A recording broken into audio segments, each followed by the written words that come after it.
যেই মেয়ে যেই মহিলা নষ্ট হয়ে যায়, মেয়ে যদি চরিত্রহীন হয়, মেয়ে যদি অপবিত্রা হয়, মেয়ে যদি খারাপ হয়, তো এটা বিরানি পৌঁছলে জাগাত রাখন যায় না, একবারে দূরের ডাস্টবিনে ফেলে দিতে হয়। কোনো নারী পচে যাওয়া, মেয়ে নষ্ট হয়ে যাওয়া, মহিলা নষ্ট হয়ে যাওয়া, আল্লাহর কসম এটা শুধু পচছে না, এটা দুর্গন্ধে পুরা সমাজটা শেষ করে দিয়েছে। নারী নষ্ট হইলে সব শেষ। ভাত ফুরান হইলে রাতের ভাত সকালে পানিত ভিজাইয়া খাওয়া যায়, বেডি নষ্ট হইলে এটারে আর জাগাত রাখা যায়। যে মেয়ে বেহায়া দুশ্চরিত্র, যে মেয়ে কোনো হারাম প্রেমে ঢুকে গেছে, যে মহিলা বিবাহিতা কোনো পরকীয়ায় আসক্ত, মনে করেন ওই সমাজও শেষ, ওই ঘরও শেষ, ওই স্বামীর জিন্দিগিও শেষ, ঘরটাই তখন জাহান্নামের টুকরা।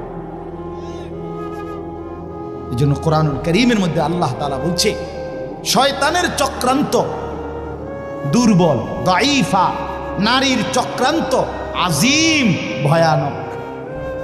ইবলিসের চক্রান্তের চাইতে সরাসরি আল্লাহর কোরআনে আছে নারীর চক্রান্ত তার চাইতে ভয়ানক। নারী অসৎ হইলে শেষ।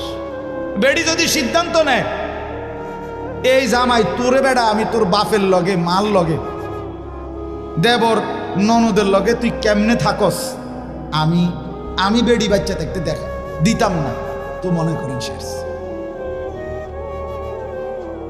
বুঝেন না? মহিলা যদি সিদ্ধান্ত নেয় আমি আমার জামাইরে, জামাইয়ের আপন মা বাবার সাথে, জামাইয়ের ভাই বোনের সাথে চলতে দিব না, তো এর চাইতে দুর্ভোগ আর লাঞ্ছনা ওই ফ্যামিলিতে আর হয় না।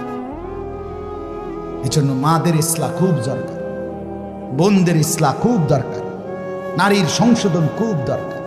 কোরআনুল কারীমে আছে, ইন্নামা ইউরিদুল্লাহু লিইউযহিবা আনকুমুর রিজসা আহলাল বাইত।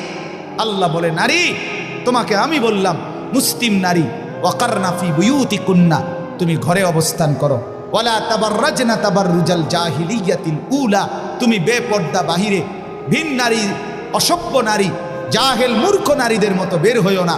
3 ওয়া আকিমনাস সালাহ, আল্লাহ বলছে কোরআনে, নারী তুমি 5 ওয়াক্ত নামাজ পড়ো, ওয়া আতিনাজ যাকাত, বছর শেষে হিসাব করে তোমার স্বর্ণ রৌপ্য গহনা অলংকারের যাকাত প্রদান করো। আর 5 নাম্বার, ওয়া আতিনাল্লাহ ওয়া রাসূলা, আল্লাহ এবং রাসূলের আনুগত্য করো। আল্লাহ বলে, নারী কেন বললাম?